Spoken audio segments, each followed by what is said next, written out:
I want you to imagine a very dangerous day. You wake up in the morning looking like this after a very, very peaceful night. However, the house that you've just woken up in is in an area that's surrounded by a place which is very prone to earthquakes, tornadoes, and hurricanes. You get out of bed, you go down to your bathroom, you fill up your bathroom sink full of water, and you push aside all of the electrical appliances next to you.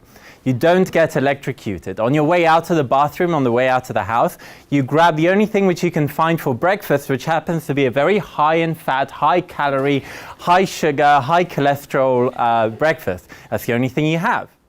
On the way out of the house, you narrowly avoid your swimming pool, you don't fall into your swimming pool, and you do not drown.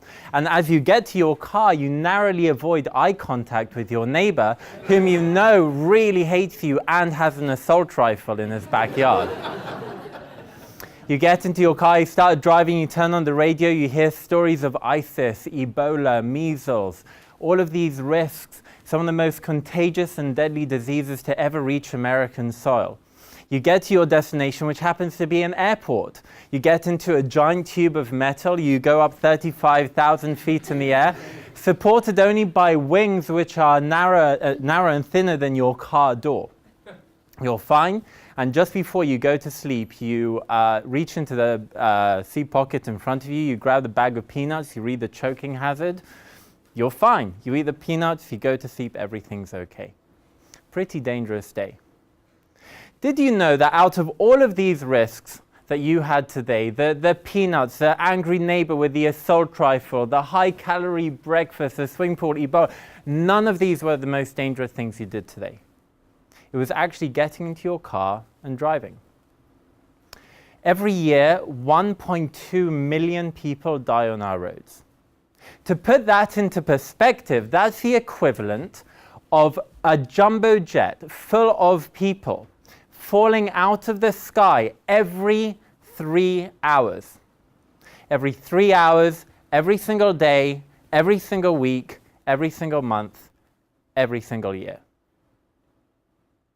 Now, I came to Stanford to think, what can I do? What is my role in preventing the massive spectrum of human suffering? And what can I do to substantially improve human life? And when I look at these statistics, I think this is a pretty good place to start. Why does this happen? What can we do about it? Well, it turns out that 93% of accidents happen because of human error. Why? Because we're human. We get careless. We make mistakes. We get distracted. We're irrational. We make bad decisions. We're human. The problem is, though, with accidents that when we get into one, we don't just affect ourselves, but we affect other people around us as well.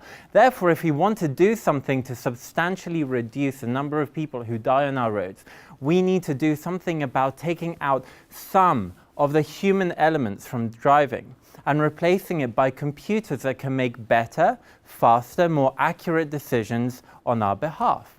And it looks like this, an autonomous vehicle. Now, as soon as I say replacing some of the human elements of driving with cold, hard computers, I'm already feeling this visceral reaction that we have in this room about extracting some of the warm, fuzzy, emotional human elements and replacing it with cold, hard numbers. But I want you to go with me for one moment. Go with me for a second. I want you to imagine a safer world. I want you to imagine a safer world where 35,000 people do not die on our roads every single year. That's 2 people since this talk began. I want you to imagine a safer world where you do not have to share your roads with 65% of other drivers who are using their cell phones at the same time. I want you to imagine a safer world where the 112 million people who drive under the influence of alcohol are not driving on the same roads that my future children and your children are going to be playing on. And lastly, I want you to imagine a safer world where you never have to look for parking again, nor pay another parking fine. Imagine that world. Why aren't we there yet? To me, it comes down to how we make decisions about adopting new technologies, both as consumers and also as regulators. You see, good decision making about whether to adopt a new technology or not is made by understanding diligently the benefits and the costs. If the benefits outweigh the costs, then you do adopt the new technology, otherwise you do not. The problem is that with autonomous vehicles, we have no idea what the benefits are because we haven't tried them, we haven't given them a shot. On the other hand, as soon as we start thinking of the risks, given that we live in such a risk-averse society, we blow these risks out of proportion and we engage our rationalities and fears to make them much larger than what they are. And that's something to think about, because when we want to understand which technologies to adopt, we need to understand both of them. Now, additionally to being at the GSB, I'm also a magician. And my job as a magician is to understand where the line is drawn between perception and reality. And when I think of the risks of autonomous vehicles, I don't see reality, I see perceived risks. I'll explain. You see, a lot of people think it's terrible to give up their control of their driving to someone else, but they have no issue about getting into an Uber and giving up their control of the driving to someone they have no idea about. They have no issue, and we have no issue, about getting to an airplane and letting our flights be controlled by computers on autopilot. We have no issue getting into a New York subway or a London Underground and having the flow of the carriages controlled by cold, hard numerical algorithms there. Computers already make life or death decisions for us on a daily basis, and it's time to apply that to the number one cause of death for people between the ages of 3 and 34.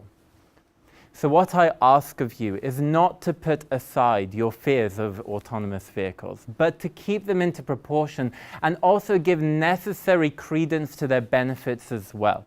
The fact that we don't have to live in a world where 35,000 people die on just US roads every year. The fact that you will not have to share your roads with people who are either drunk or texting. The fact that you will have countless extra hours every year of extra economic productivity. What I ask of you is not to just discount autonomous vehicles as a new in thing, the new fad of Silicon Valley, but to go out and to tell your friends, to tell your colleagues, to tell your family about how much safer this world will be if we begin to adopt them. One day I want to look back into the world that we live in today, where there was so much unnecessary human suffering, and think that we and autonomous vehicles were part of that solution. Thank you.